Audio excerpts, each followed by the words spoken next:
তারা গতকাল যারা ছিলেন তারা তার সাক্ষী। আমরা বলেছিলাম যে বাংলাদেশে আমরা সুস্থ ধারার রাজনীতির পক্ষে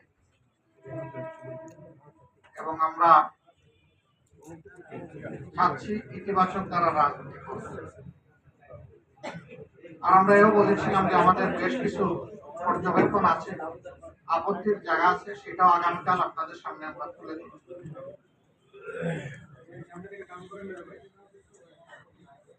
নির্বাচন মানে হার জিতের ব্যাপার থাকবে স্বাভাবিক। সেই হার জিতটা যদি স্বাভাবিকভাবে হয় তাহলে কারো সেখানে বড় কোনো আপত্তি থাকে না, সবাই সাধারণত মেনে নেয়। কিন্তু যদি সেখানে বড় ধরনের কোনো বৈষম্য অথবা ইরেগুলারিটিস হয়ে থাকে, অনিয়ম হয়ে থাকে, তাহলে স্বাভাবিকভাবেই এটা প্রশ্ন তৈরি করে। আমরা আমাদের পক্ষ থেকে গতকাল এই ইতিবাচক দৃষ্টিভঙ্গি জানানোর পরেও আপনারা লক্ষ্য করেছেন নিশ্চয়ই আজকে বাংলাদেশের বিভিন্ন জায়গায় 11 দলীয় নির্বাচনী পক্ষে কর্মী সমর্থক এজেন্ট ভোটার বিভিন্ন জায়গায় বাড়িতে বাড়িতে হামলা হচ্ছে, ব্যক্তির উপর হামলা হচ্ছে, আগুন ধরিয়ে দেওয়া হচ্ছে বাড়িতে। এটা তো ফেসিবাদী লক্ষ্য। যে ফেসিবাদের ধ্বংসস্তূপের উপর 26-এর নির্বাচন হলো, সেই নির্বাচনের পরে যদি আবার একই ধরনের ফেসিবাদী তৎপরতা আমরা দেখি, তাহলে এই জাতির জন্য খুবই দুর্ভাগ্য এবং এর সম্পূর্ণ দায় তাদেরকে নিতে হবে যারা এই ধরনের অপকর্মে লিপ্ত হবে। আমরা চাইলেও যদি তারা ইতিবাচক দ্বারা রাজনীতি না চান, তাহলে আমরা জোর করে ইতিবাচক রাজনীতি করতে পারবো না। নির্বাচনে যারা সংখ্যাগরিষ্ঠ আসন পেয়েছেন, যেভাবেই পেয়ে থাকে, এ ব্যাপারে আমাদের যথেষ্ট অবজারভেশন আপত্তি আছে। তাই মূলত তাদেরকেই নিতে হবে। দেশের শান্তি শৃঙ্খলা রক্ষা করা হবে যদি তারা সরকার গঠন করে, এটা তাদের দায়িত্ব। কিন্তু এখন এগুলা কিসের আলাদা? এখন এগুলা বন্ধ করতে হবে। এখনো যদি বন্ধ করা না হয়, আমরা বাধ্য হব যে কোনো সিদ্ধান্ত। এবং আমরা নিরীহ দেশবাসী যারা ভালোবেসে একটা পরিবর্তনের পক্ষে গণভোটে হা বলেছেন এবং আমাদেরকে ভোট দিয়েছেন, সহযোগিতা সমর্থন করেছেন, আমরা তাদেরকে বলতে চাই, আপনারা যেমন আমাদের সাথে ছিলেন, আগেও আমরা আপনাদের সাথে ছিলাম, আজকে থেকে আরো শক্তভাবে আমরা আপনাদের সাথে থাকব ইনশাআল্লাহ। আমাদেরকে যদি বাধ্য করা হয়, তাহলে রাজপথেও আমরা নামব। বেশ কিছু জায়গায় আপনারা লক্ষ্য করেছেন, কালকে নির্বাচনী সম্প্রচার যখন হয়, ফলাফল হঠাৎ করে 2 ঘন্টা 4 ঘন্টা লাপাত্তা। এগিয়ে আছেন তিনি হাজার হাজার ভোটে, শেষের দিকে গিয়ে তিনি নাই, তাকে খুঁজে পাওয়া যাচ্ছে না।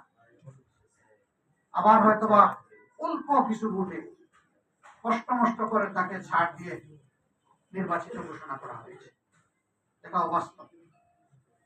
আবার আমাদের কাছে ডকুমেন্ট আছে, বিভিন্ন জায়গায় রিজার্ভ সিটের উপর বসামজা করা হয়েছে, পরিবর্তন করা হয়েছে,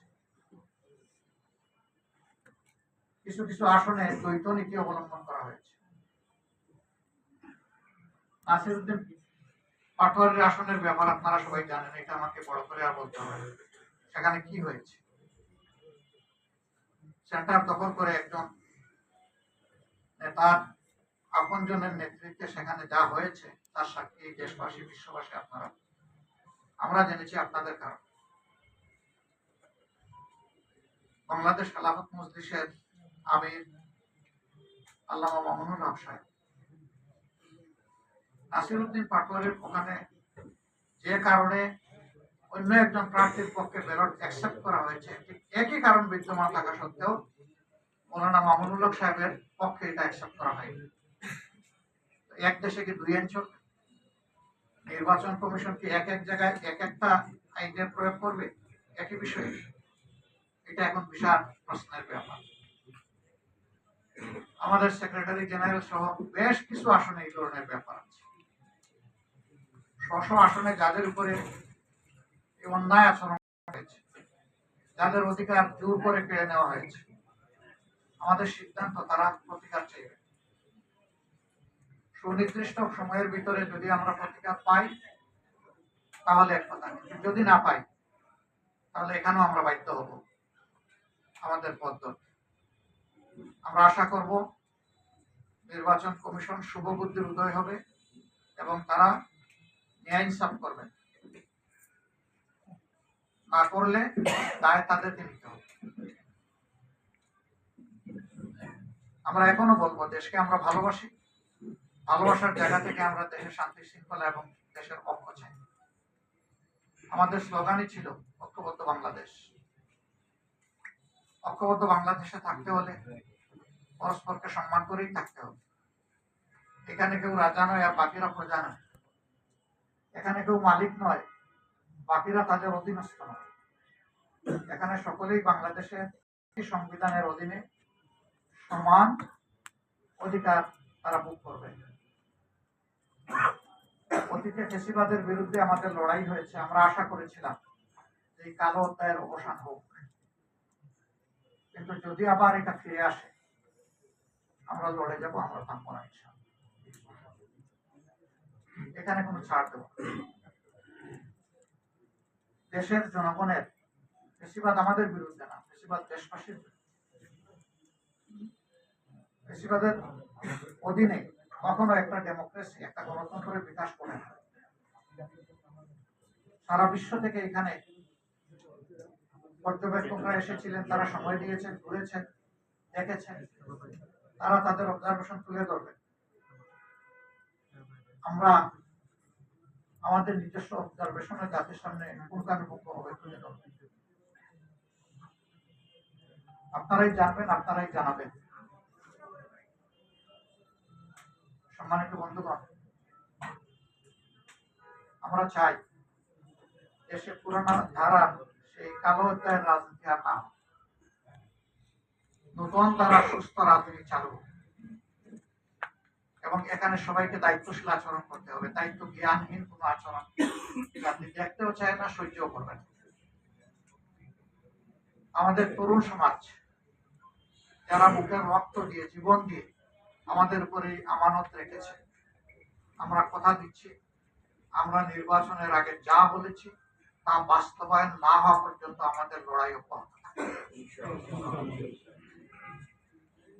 আমাদের নারী সমাজের অধিকার এবং তাদের নিরাপত্তা নির্বাচনের আগে বিঘ্নিত হয়েছে। আমরা তাদের অধিকার নিরাপত্তার পক্ষে লড়ে যাব, আমরা ছাড় দেব। আমরা বাংলাদেশের প্রত্যেকটি নাগরিকের পক্ষে আছি। আমরা কোনো দলের পক্ষে নয়, গোষ্ঠীর পক্ষে নয়। আমাদের অবস্থান আপামর জনগণের পক্ষে। এই জায়গা থেকে চুল পরিমাণ সরার আমাদের কোনো সুযোগ নেই। দেশবাসী আমাদের ইন্টেনশন দেখেছেন। আমরা গতকালকেই বলেছিলাম, আমাদের ভদ্রতাকে, ইতিবাচক দৃষ্টিভঙ্গিকে কেউ যদি দুর্বলতা মনে করেন, তারা নিজের উপরে